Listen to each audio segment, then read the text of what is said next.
السلام علیکم ورحمۃ اللہ وبرکاتہ۔ الحمد للہ رب العالمین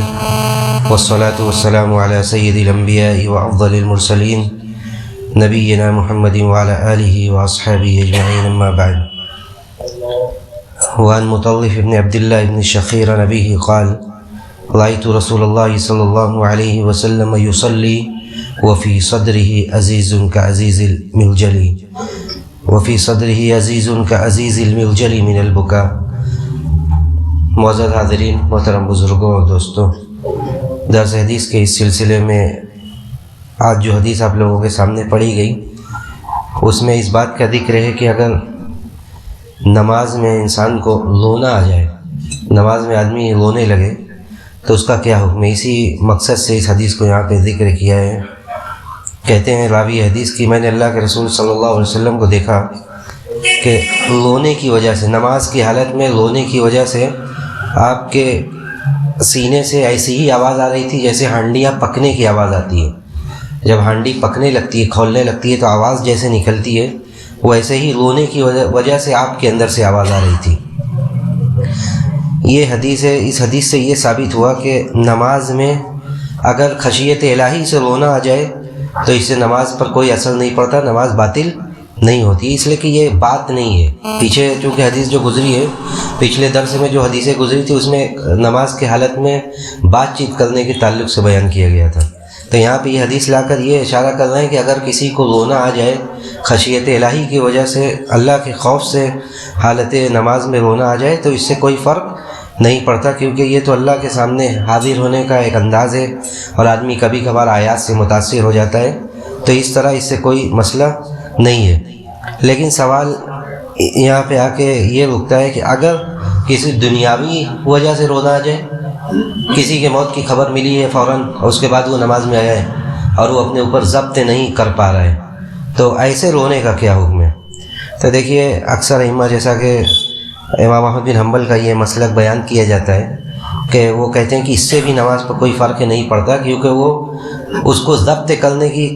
کوشش کر رہا ہے لیکن ضبط نہیں کر پا رہا ہے، ضبط کرنے کی کوشش کر رہا ہے اور ضبط نہیں کر پا رہا ہے، تو انشاءاللہ اس سے بھی نماز میں کوئی فرق ہے اور کوئی اثر نہیں پڑے گا۔ دوسری حدیث ہے اس تعلق سے، وعن علی رضی اللہ عنہ قال کان لی من رسول اللہ صلی اللہ علیہ وسلم مدخلان فکنت اذا اتیتہ وهو یصلی تنحنح لی، رواہ النسائی وابن ماجہ۔ حضرت علی رضی اللہ تعالیٰ عنہ کہتے ہیں اس حدیث میں کہ اللہ کے رسول کے پاس جانے کا میرا 2 وقت تھا، تو میں آتا اگر کبھی اور آپ نماز پڑھتے رہتے تو آپ کھکال دیتے تھے، یعنی آپ کر کے آپ یہ اشارہ دیتے کہ میں نماز پڑھ رہا ہوں۔ دیکھیے، یہ حدیث جس میں اس بات کا ذکر ہے، اس حدیث کو یہاں پر انہوں نے ذکر بھلے ہی کیا ہے، لیکن اس حدیث میں اس کے سند میں بھی، یعنی جو نقل کرنے والے جو لوگ ہیں ان میں بھی اور اس کے متن میں بھی، یعنی اصل جو مدعا موضوع ہے، جو حدیث کا جو لفظ ہے، دونوں میں بڑا اختلاف ہے، اور اسی لیے علماء نے اس حدیث کو ضعیف کہا ہے اور کہا کہ جو صحیح بات ہے اس میں یہ کھکالنے کی جگہ جو صحیح بات ہے وہ تسبیح کا لفظ ہے، کہ آپ تسبیح کرتے، سبحان اللہ کہہ دیتے تھے۔ اگرچہ بعض علماء نے اس کو صحیح کہا ہے، اپنے یہاں کے بعض اکابرین نے اس کو صحیح کہا ہے، لیکن جو محققین اہل علم ہیں ان کے یہاں یہ حدیث ضعیف ہے، اور وہ کہتے ہیں کہ زیادہ صحیح بات جو ہے وہ تسبیح کا لفظ ہے۔ اس حدیث میں زیادہ صحیح بات جو ہے وہ تسبیح کا لفظ ہے، تو اگر کوئی ایسا موقع پڑ جائے تو آدمی تسبیح کر سکتا ہے، سبحان اللہ کہہ سکتا ہے۔ اور اگر کھکالنے کو بھی مان لیا جائے تو اگر ایسا زبان سے کوئی الفاظ نہ نکلے، صرف غیر مفہوم آواز ہو، تو اس سے بھی نماز پہ کوئی فرق، کوئی اثر نہیں پڑتا ہے۔ لیکن زیادہ صحیح بات یہی لگتی ہے کہ اگر کوئی ایسا موقع پڑ جائے، جیسا کہ امام طاوی نے کہا کہ پورے حدیث کے سارے سب کچھ ذکر کرنے کے بعد انہوں نے کہا کہ زیادہ بہتر یہ ہے کہ تسبیح کہے۔ بہرحال اس طرح کہنے سے بھی نماز پر کوئی فرق، کوئی اثر نہیں پڑتا ہے۔ اس کے بعد حضرت عبداللہ ابن عمر رضی اللہ تعالیٰ عنہ کی حدیث ہے، وعن ابن عمر رضی اللہ عنہما قال قلت لبلال كيف رأيت النبي صلى الله عليه وسلم يرد عليهم حين يسلمون عليه وهو يصلي؟ قال يقول هكذا وبسط كفه، اخرجه ابو داود والترمذي وصححه۔ حضرت عبداللہ ابن عمر کہتے ہیں کہ میں نے حضرت بلال سے کہا کہ اللہ کے رسول کو جب لوگ صحابہ اکرام نماز کی حالت میں سلام کرتے تھے تو آپ کیسے جواب دیتے تھے؟ آپ کیسے جواب دیتے؟ تو انہوں نے اپنی ہتھیلی پھیلائی، انہوں نے حضرت بلال نے اس طرح کر کے اپنی ہتھیلی پھیلائی اور اشارہ کر کے بتایا کہ ایسے کرتے تھے۔ دیکھیے اگر نماز کی حالت میں مصلی کو سلام کرنا اور وہاں پہ اگر کوئی موجود نہ ہو، غیر نمازی کوئی موجود نہ ہو جو اس کا سلام کا جواب دے سکے، تو مصلی نماز میں بھی سلام کا جواب دے سکتا ہے۔ کچھ لوگ کہتے ہیں کہ نہیں دینا چاہیے، لیکن حدیث سے یہ ثابت ہے کہ سلام کا جواب دے سکتا ہے، لیکن بول کر نہیں دے سکتا۔ یعنی کوئی آپ کو سلام کرے تو آپ وعلیکم السلام نہیں، بلکہ اشارے سے وہ جواب دے گا۔ اب اشارہ کس طرح ہوگا؟ اشارے کے بارے میں کئی ایک طریقہ وارد ہوا ہے، جیسے ہتھیلی سے آدمی ایسے کر دے، یا انگلی جو شہادت کی انگلی اس سے ایسے کر دے، یا بعض روایات میں آتا ہے جس کو حالانکہ بعض اہل علم نے ضعیف بھی کہا ہے، لیکن یہ بھی اصل علماء کے یہاں منقول ہے کہ وہ سر سے اشارہ کر دے، وہ سر سے اشارہ کر کے جواب دے دے۔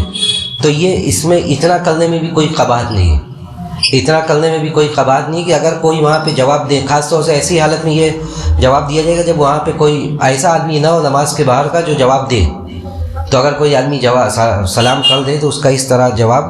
دیا جا سکتا ہے۔ بعض لوگ کہتے ہیں کہ نماز سے فارغ ہو کر جواب دیں، لیکن یہ قول مرجوح ہے، اس لیے کہ ثابت ہے کہ نماز میں آپ نے اس حدیث کو علامہ البانی وغیرہ نے صحیح کہا ہے، اور پہلے امام ترمذی نے بھی اور دوسرے ائمہ نے صحیح کہا ہے، تو یہ ثابت ہوا۔ علامہ شوکانی سے کسی نے کہا اس تعلق سے کہ علامہ شوکانی سے کہا کسی نے کہ اگر کسی کی ٹوپی گر جائے، گھترا گر جائے تو وہ کیا کرے؟ تو کہا کہ وہ اٹھا کر ٹوپی لگا لے، اس سے کوئی نماز میں کوئی فرق، کوئی قباحت اس سے لازم نہیں آتی ہے۔ اس کے بعد کی جو حدیث ہے، حضرت ابو قتادہ رضی اللہ تعالیٰ عنہ کہتے ہیں کہ قال عن ابی قتادہ قال کان رسول اللہ صلی اللہ علیہ وسلم یصلی وهو حامل امامۃ بنت زینب فاذا سجد وضعها واذا قام حملها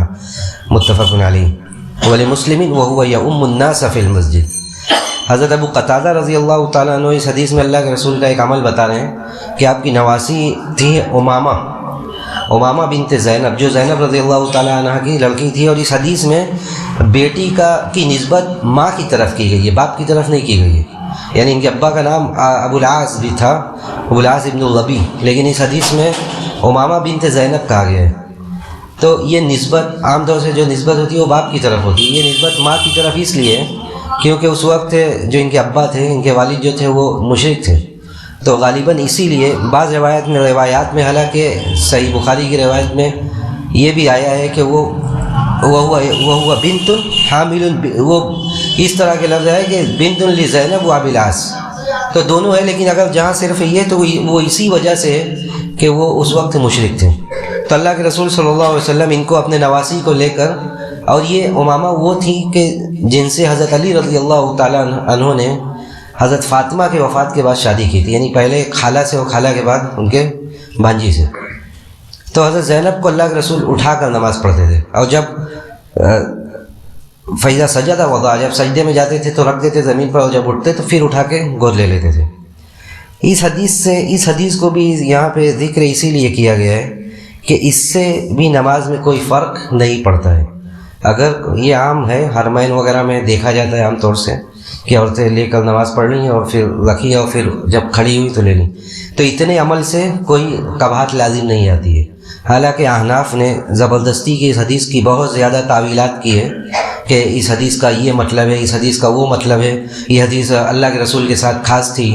اور اس حدیث کو خاص پس منظر میں بیان کرتے ہیں، لیکن یہ ساری تعویلات کی کوئی ضرورت نہیں ہے، بلکہ جو حدیث سے ثابت ہے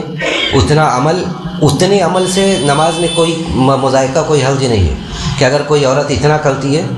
تو اسی کو لے کر علماء نے یہ بحث کی کہ نماز میں حرکت، دیکھیے نماز کے حرکت جو ہے، زیادہ حرکت ہے، یہ نماز کے خلاف ہے۔ نماز میں آدمی کھڑا ہوتا ہے تو خشوع و خضوع کے ساتھ نماز پڑھنے کے لیے کھڑا ہوتا ہے،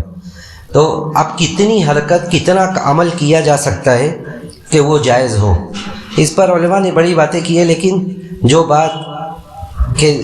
کتنا عمل کیا جا سکتا ہے، اس میں کوئی قاعدہ، کوئی ضابطہ نہیں ہے، بلکہ جو بات صحیح لگتی ہے وہ بات صحیح یہ لگتی ہے کہ اتنا کام ہو کہ دیکھنے والا یہ سمجھ جائے کہ یہ نماز میں ہے۔ اگر اتنا کام کوئی کرتا ہے حالت صلاۃ میں، حالت نماز میں کوئی اتنا عمل کرتا ہے کہ دیکھنے والے کو یہ ڈاؤٹ نہیں ہوتا ہے کہ وہ نماز سے باہر نکل گیا ہے، تو وہاں تک تو ٹھیک ہے. لیکن بعض حرکتیں ایسی ہوتی ہیں جو ایسی نہیں ہے، جو بہت زیادہ نہیں ہے، لیکن وہ مسلسل کر رہا ہے، وہ مسلسل وہ حرکت کر رہا ہے پوری نماز میں، تو علماء نے یہاں تک لکھا ہے کہ ایسا کرنے سے اس کی نماز باطل ہو جاتی ہے. عائشہ ابن عباس سے بھی جب پوچھا گیا اس تعلق سے تو انہوں نے کہا کہ بھلے ہی عمل قلیل ہے، حرکتیں قلیل ہے، تھوڑا بہت وہ حرکت کر رہا ہے، لیکن پورے نماز میں لگا ہوا ہے. اب کوئی پورے نماز میں داڑھی سے کھیل رہا ہے، کوئی پورے نماز میں بار بار اپنی گھڑی کو دیکھ رہا ہے، کوئی پورے نماز میں بار بار اپنی قلمی سیٹ کر رہا ہے، کوئی پورے نماز میں بار بار کپڑا ہی سے سیٹ کر رہا ہے. ایک بار ہو گیا، 2 بار ہو گیا، بات الگ ہے، لیکن یہ کہ پوری نماز میں یہی لگا ہو، تو علماء نے یہاں تک لکھا ہے کہ ایسے بندے کی نماز باطل ہو جاتی ہے. بھلے ہی کام تھوڑا ہے، لیکن یہ بار بار مسلسل 4 رکعتوں میں اسی حرکت میں لگا ہوا ہے. تو یہ کئی علماء سے یہ بات لکھی ہوئی منقول ہے کہ ان لوگوں نے یہ کہا ہے. ہاں، جو حرکتیں نماز سے متعلق ہیں وہ ساری جائز ہیں. کسی نے دیکھ لیا کہ اس کے کپڑے پر گندگی لگی ہوئی ہے، کوئی ٹوپی پر کچھ آ گیا ہے، اچانک احساس ہوا ہے، تو وہ اتنا کام آرام سے ٹوپی اتار کے پھینکے، اس کو بغیر ٹوپی کی نماز پڑھے. اور اگر ایسا اس طرح کی جو سب دیکھ لیا، سب خالی ہوئی آگے کی، وہ فوج چل کر آگے چلا ہے، سب کو پوری کرے، تو ان سب میں کوئی قباحت نہیں ہے، اس کا تعلق نماز سے. لیکن ایک غیر نماز سے متعلق چیز اور وہ بار بار، تو اس پر علماء نے تنبیہ کی ہے کہ اس طرح کا کام نہیں ہونا چاہیے. اس باب کی اس درس کی آخری حدیث، جس کے بعد سترہ کے احکام شروع ہوں گے. آخری حدیث عن ابی ہریرہ رضی اللہ تعالیٰ عنہ قال قال رسول اللہ صلی اللہ علیہ وسلم اقتلوا الاسودین فی الصلاۃ الحیۃ والاقرب. حضرت ابو ہریرہ کہتے ہیں کہ اللہ کے رسول نے کہا کہ 2 سیاہ چیزوں کو نماز میں مار دو، ایک سانپ ایک بچھو. سانپ اور بچھو کو نماز میں بھی مارنے کا حکم دیا گیا، اس لیے کہ اس کے یہ نقصان دہ، انسان کو نقصان پہنچا سکتا ہے، اس لیے اس کو دیکھے بندہ تو مار سکتا ہے. لیکن اب یہ نہیں کہ وہ یہاں پہ نماز پڑھ رہا ہے، وہ دیکھ رہا ہے، وہاں پہ وہ دوڑ کر جائے اور جا کے مارے. اگر اس کے آگے آ جائے تو وہ مار سکتا ہے. لیکن اگر اس کو نقصان دوسرے چیزوں کا ہو، جیسے گھر میں نماز پڑھ رہا ہے اور دیکھ رہا ہے کہ سانپ ٹہل رہا ہے اور اس کا بچہ سویا ہوا ہے،